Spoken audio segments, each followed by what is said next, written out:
Hello बच्चों, कैसे हैं आप सभी। आई होप आप अच्छे होंगे। जैसा कि आप लोग थंबनेल देख कर आए होंगे कि 12th के बाद आखिर क्या करें। अक्सर बच्चों के मन में ये डाउट रहता है कि 12th के बाद बीएससी करें, बीए करें, बीकॉम करें और क्या करें। तो ये आप स्वयं सोचिए, मैं आपको ये बताऊंगा कि कौन कौन से हमारे पास ऑप्शन हो सकते हैं जो हम लोग 12th के बाद कर सकते हैं, और आप अपने इंटरेस्ट के हिसाब से ही उस चीज़ का चुनाव करें कि बाद में ऐसा ना हो कि कोई कोर्स करने के बाद आखिर में पछतावा हो कि हमें ये नहीं करना चाहिए था या हमें ये नहीं करना चाहिए था। तो आई होप आप लोग बने रहें हमारे वीडियो के साथ, जिससे कि आपको अच्छे से समझ में आए बातें। तो देखो, अगर आपने इंटर पीसीबी से किया है, पीसीबी मतलब फिजिक्स, केमिस्ट्री और बायोलॉजी से। इंटर व्यक्ति दो तीन चीज़ों से करता है, या तो फिजिक्स, केमिस्ट्री, बायोलॉजी से करता है, या फिजिक्स, केमिस्ट्री, मैथ से करता है, या कॉमर्स से करता है, या आर्ट से करता है। हम लोग एक एक सेक्टर को लेकर चलेंगे और आपको बताएंगे कि उस सेक्टर में आप क्या क्या कर सकते हैं। तो हम लोग बात करते हैं पहले फिजिक्स, केमिस्ट्री, बायो से जिन लोगों ने 12th कर रखा है। तो देखो, उनके पास कैरियर ऑप्शन सबसे पहला बनता है कि बीएससी कर सकते हैं। वो 3 ईयर की बीएससी होती है, और बीएससी में आपके पास 3 सब्जेक्ट रहते हैं, फिजिक्स, केमिस्ट्री, बायोलॉजी। लेकिन बहुत सारे बच्चों को कभी लगता है कि केमिस्ट्री ना पढ़ने पड़े या फिजिक्स ना पढ़नी पड़े, तो इसमें बीएससी एक ऑनर्स होता है। बीएससी ऑनर्स में आप केवल एक सिंगल सब्जेक्ट के साथ बीएससी कर सकते हैं, या फिजिक्स से, या केमिस्ट्री से, या बायोलॉजी से, जैसा आपको सही लगे या जो सब्जेक्ट आपको अच्छा लगता हो। तो एक तो जनरल बीएससी हो गई, एक बीएससी ऑनर्स हो गई। ये दोनों सेम, मतलब इसका ये नहीं कि आपने ऑनर्स से किया तो उसकी वैल्यू कम होगी, वैल्यू दोनों की बराबर ही रहती है। अब जैसे कुछ लोग डॉक्टर बनना चाहते हैं तो वो एमबीबीएस कर सकते हैं, बीडीएस मतलब जो डेंटल वाले होते हैं, दांतों से रिलेटेड डॉक्टर, वो लोग कर सकते हैं। और कुछ यही ऐसे कोर्स बीएएमएस होता है, बीएचएमएस होता है, बीयूएमएस होता है, ये कोर्स भी आप कर सकते हैं। ये सब हमारे डॉक्टरी से रिलेटेड है। अब इन कोर्सों को करने के लिए हमें एक एग्ज़ाम देना पड़ता है, नीट का एंट्रेंस एग्ज़ाम। तो वो एंट्रेंस एग्जाम में पहले आप फॉर्म भरेंगे, फिर उसका पेपर होगा, फिर उसके हिसाब से मेरिट बनती है, और मेरिट के हिसाब से आपको अगर अच्छे अंक आते हैं तो आपको गवर्नमेंट कॉलेज मिलता है, अगर अच्छे अंक नहीं आते हैं तो आपको प्राइवेट कॉलेजेस मिल जाते हैं। लेकिन ज़्यादातर लोग गवर्नमेंट कॉलेज इसलिए प्रेफर करते हैं क्योंकि गवर्नमेंट कॉलेज की फ़ीस बहुत ज़्यादा कम होती है और प्राइवेट कॉलेजों की फ़ीस बहुत हाई होती है। अब बहुत सारे बच्चे जो हैं बीएससी नर्सिंग वगैरह कर सकते हैं। बीएससी नर्सिंग का भी एंट्रेंस एग्जाम होता है, या नीट के आधार पर भी दे देते हैं, कॉलेज के आधार पर भी एंट्रेंस एग्जाम वगैरह होते हैं। या आप फार्मेसी कर सकते हैं। फार्मेसी मतलब फार्मेसी में 2 ब्रांच होती हैं, डी फार्मा और बी फार्मा। बी फार्मा जो है CUETA करके एंट्रेंस एग्जाम होता है, उसके आधार पर दिया जाता है। और डी फार्मा जेई कफ एंट्रेंस एग्जाम होता है, उसके थ्रू आप डी फार्मा कर सकते हैं। और जेई कफ के थ्रू ही आप पॉलीटेक्निक वगैरह कर सकते हैं। और अगर आप पॉलीटेक्निक मतलब आप टेक्निकल फील्ड में जाना चाहते हैं तो इंटर के बाद पॉलीटेक्निक वैसे 2 ईयर का होता है, और हाई स्कूल के बाद आपको मैंने बताया था कि 3 ईयर का होता है। तो आप टेक्निकल फील्ड में जाना चाहते हैं, या आपने हाई स्कूल में आपको नहीं पता, तो आप इंटर में भी पॉलीटेक्निक कर सकते हैं। पॉलीटेक्निक के फॉर्म चल रहे हैं, इसकी लास्ट डेट 30 अप्रैल तक है। और लैब टेक्नीशियन अगर आपको कुछ करना है, नहीं करना चाहते, तो लैब टेक्नीशियन अगर आप करना चाहते, लैब मतलब जहाँ पे जांचें वगैरह होती हैं, वहाँ पे जो टेक्नीशियन होता है उसे लैब टेक्नीशियन बोलते हैं। तो आप ये भी कोर्स कर सकते हैं। अब इनमें से आप खुद चूज करें कि आपका फैमिली बैकग्राउंड कैसा है, आप कितने पैसे खर्च कर सकते हैं, और आपका इंटरेस्ट किस में है, उस हिसाब से आप अपने करियर ऑप्शन को चूज करें।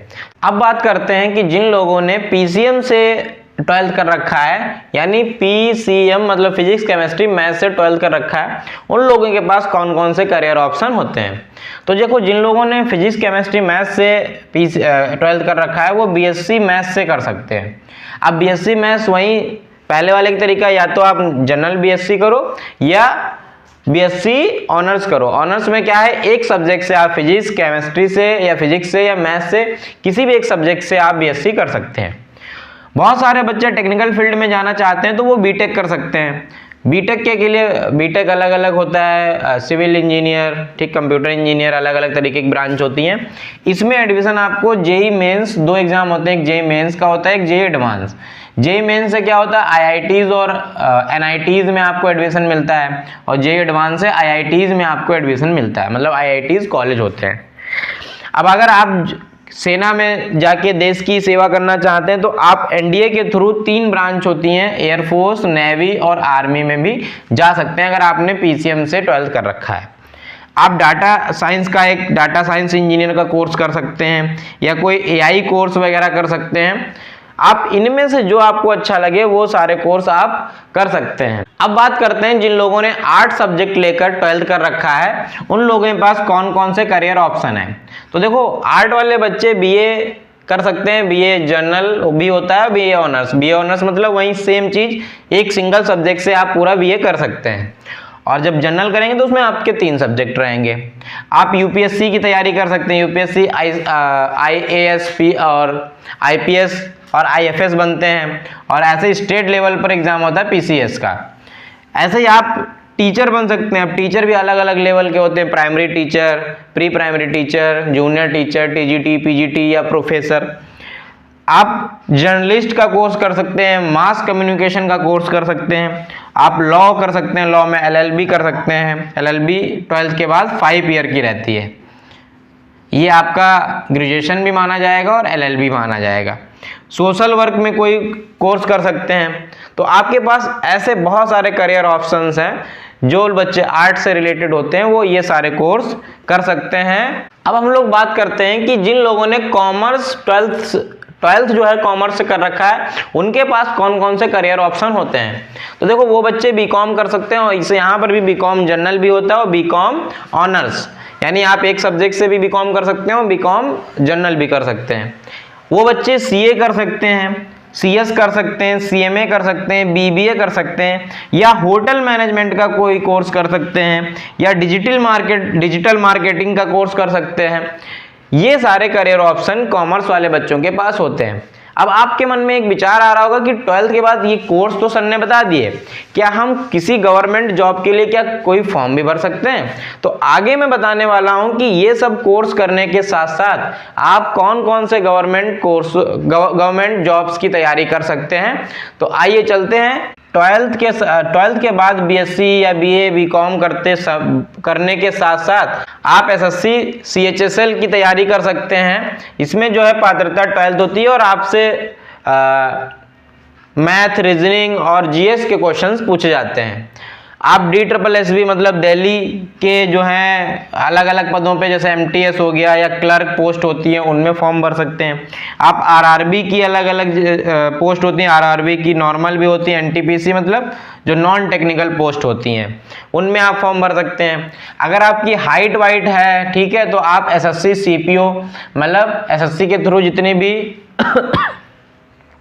केंद्रीय सशस्त्र बल होते हैं उनमें एसआई रैंक पे आप एसआई रैंक पे आप सीपीओ की तैयारी कर सकते हैं, या एनडीए में नेवी, आर्मी, एयरफोर्स की तैयारी कर सकते हैं, या यूपी में एसआई या दरोगा जिसको बोलते हैं, या यूपी कांस्टेबल की तैयारी कर सकते हैं। इनके अलावा जिन भी जॉब्स में 12th पात्रता मांगी जाती है या 12th एलिजिबिलिटी मांगी जाती है, आप उन सभी जॉब्स में फॉर्म भर सकते हैं, और आप उसमें सेलेक्ट भी हो सकते हैं अगर आपकी तैयारी अच्छी हो। तो आई होप आप लोगों को ये वाला वीडियो अच्छा लगा होगा। अगर आपको इनमें से किसी एक स्पेसिफिक चीज के बारे में आपको जानना है तो आप मैसेज टाइप कर सकते हैं। बाकी आप अगर किसी भी चीज को करना चाहते हैं तो आप नेट पे भी सर्च कर सकते हैं, आपको उसके संबंधित संपूर्ण जानकारी मिल जाएगी। और आप ये भी बता सकते हैं अगर कोई स्पेसिफिक चीज के बारे में मुझे वीडियो बनाना है तो आप कमेंट बॉक्स में लिख दीजिए, और मैं कोशिश करूंगा कि उस पर वीडियो बनाऊं। धन्यवाद।